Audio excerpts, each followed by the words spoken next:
Hello दोस्तों। तो स्वागत है आपका मेरे यूट्यूब चैनल पे। जैसे आपको थंबनेल देख के पता लग गया होगा कि आज हम लोग बात कर रहे हैं एक्शन रिसर्च के बारे में। बीएड में जो फाइल होती है एक्शन रिसर्च की, आज हम उसके बारे में चर्चा करेंगे कि एक्शन रिसर्च की फाइल बनाते कैसे हैं, उसमें कौन कौन से स्टेप होते हैं।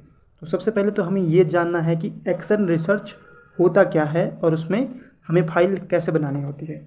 तो बीएड में जब पहले सेकंड सेम में या थर्ड सेमेस्टर में जब आपको टीचिंग के लिए, जब आपको फील्ड टीचिंग के लिए कोई कॉलेज दिया जाता है, तो हमें अपने जो हम लोग टीचिंग कर रहे हैं किसी कॉलेज में, तो वहाँ पे उस टाइम पीरियड के दौरान हमें एक्शन रिसर्च की फ़ाइल बनानी पड़ती है। तो उस एक्शन रिसर्च की फ़ाइल को कैसे बनाते हैं वो हम इस वीडियो में डिस्कस करेंगे। तो सबसे पहले हम ये समझते हैं कि एक्शन रिसर्च में होता क्या है या फाइल किस प्रकार बनाते हैं। तो सबसे पहले आप जिस विद्यालय में आपको टीचिंग मिला है उस विद्यालय में हम किसी भी एक समस्या को उठाते हैं या हम खोज करते हैं कि उस विद्यालय में कौन सी समस्या है छात्रों को लेकर। जैसे समस्याएं अलग अलग प्रकार की हो सकती हैं। जैसे कोई छात्र काम ही नहीं करता है, विद्यालय में रोज़ लेट आते हैं वो लोग, या आप होमवर्क दे रहे हैं वो उसको कर ही नहीं रहे हैं, या अलग अलग समस्याएं हो सकती हैं। तो सबसे पहले हम स्टेप टू स्टेप देखेंगे कि एक्शन रिसर्च में करते क्या हैं। तो सबसे पहला स्टेप होगा इसमें कि समस्या की पहचान करना। सबसे पहले हम समस्या की पहचान करेंगे कि विद्यालय में कौन सी समस्या है। मान लीजिए आपको विद्यालय में कोई समस्या मिल गई है, जैसे बच्चे रोज़ हमेशा प्रार्थना पे लेट आ रहे हैं, तो क्यों आ रहे हैं वो बच्चे लेट। दूसरा स्टेप है आपका उस समस्या का कारणों का पता करना, कि हमें समस्या के कौन कौन से कारण हैं उनका पता करना। हो सकता है बच्चे के पास घर में बहुत सारा काम हो, घर वाले उसको सपोर्ट नहीं कर रहे हैं, उनकी आर्थिक स्थिति कुछ अलग है, ठीक है। तो हमें ये पता करना कि समस्या के कारण क्या है। उसके बाद तीसरा स्टेप है कि समस्या का विश्लेषण करना। उस समस्या का विश्लेषण करना कि कौन कौन से उसके कारण हो सकते हैं, क्यों समस्या हो रही है, ठीक है। उसके बाद जब विश्लेषण हो जाए तो उसके बाद है हमें कि उस समस्या पे हमें परिकल्पना का निर्माण करना है, ठीक है।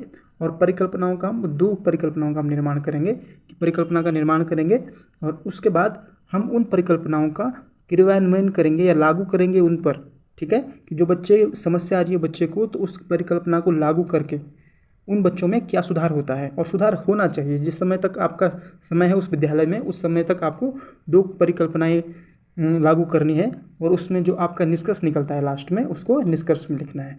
तो इस प्रकार एक एक्शन रिसर्च की फाइल पूरी तैयार हो जाती है। इसमें 6 स्टेप होते हैं। सबसे पहले हम समस्या को खोजते हैं, उसके बाद हम समस्या के कारणों का पता लगाते हैं, उसके बाद हम समस्या का विश्लेषण करते हैं और फिर परिकल्पनाओं का निर्माण करते हैं, हाइपोथेसिस का निर्माण करते हैं और फिर उन हाइपोथेसिस को लागू करते हैं बच्चों पे, जिससे कि हमें उस समस्या का हल मिल सके। इस प्रकार से एक एक्शन रिसर्च की प्रक्रिया पूरी होती है। अब हम इसको फाइल में पूरा देखेंगे, जिससे आपको पूरा समझ में आ जाएगा। ओके, तो दोस्तों ये है एक्शन रिसर्च की फाइल, इसमें हमने पूरा लिखा हुआ है। तो सबसे पहले आपको एक्शन रिसर्च के बारे में कुछ लिख लेना है कि एक्शन रिसर्च क्या है, ये कब से स्टार्ट हुआ, इसके इतिहास के बारे में लिख लेना है, ठीक है। सबसे पहले किसी चीज़ या प्रस्तावना में आप उसके बारे में कुछ लिख सकते हैं कि एक्शन रिसर्च में किया क्या जाता है। दूसरा, हमें जो अलग अलग शिक्षाविद हुए हैं उन्होंने क्या, जो आपका एक्शन रिसर्च है उसके बारे में क्या कहा है, तो उनकी परिभाषाएं लिख लेनी है, ठीक है। जैसे यहाँ पे मैंने लिखा हुआ है कि जो स्टीफन एम कोरी है उन्होंने एक्शन रिसर्च के बारे में क्या कहा, उनकी परिभाषा है। मेक ग्रेट ने क्या कहा, और फिर क्रियात्मक अनुसंधान की जो ऐतिहासिक पृष्ठभूमि है, इस सब के बारे में आप लोगों को लिख लेना है। उसके बाद हम आगे बात करते हैं कि और क्या क्या लिख सकते हैं आप लोग। जैसे क्रियात्मक अनुसंधान की विशेषताएं लिखनी है, ठीक है। क्रियात्मक अनुसंधान का महत्व क्या है, ये सब लिखना है उसमें। और दूसरा, आपको इसके बारे में जितनी भी जानकारी मिल सकती है वो लिखनी है, ठीक है।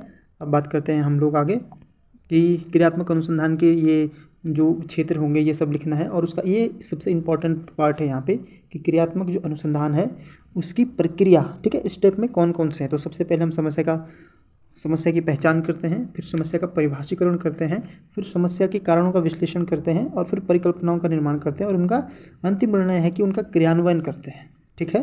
तो ये सब आप लिख लेंगे अपनी फाइल में। मैं इसका PDF भी दे दूंगा डिस्क्रिप्शन में, आप वहाँ से डायरेक्टली डाउनलोड कर लीजिएगा या फिर यहीं से पूरा वीडियो पॉज करके लिख लीजिएगा कि इसमें लिखते क्या है। अब बात करते हैं हम लोग कि क्रियात्मक अनुसंधान होता क्या है। तो उसमें सबसे पहले तो शीर्षक लिखना होता है और शीर्षक में पूरा स्टेप टू स्टेप लिखेंगे।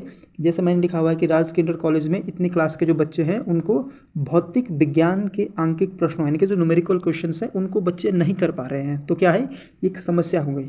ठीक है, फिर आप अनुसंधानकर्ता जो अनुसंधान किया जिसने उसका नाम लिख सकते हैं, विद्यालय का नाम क्या है और केंद्रीय समस्या क्या है, उसके बारे में पूरा आपने लिखना पड़ेगा उसमें। अगर उसको सब कुछ लिख दे दे तभी वो समझ में आएगा कि हमें करना क्या है। उसके बाद अलग अलग स्टेप हैं इसके कि कक्षा में दोषपूर्ण वातावरण रहा, ठीक है, इसीलिए समस्या पैदा हो रही है। समस्या के साक्ष्य क्या है, हमें उस चीज़ के बारे में लिखना है वहाँ पे।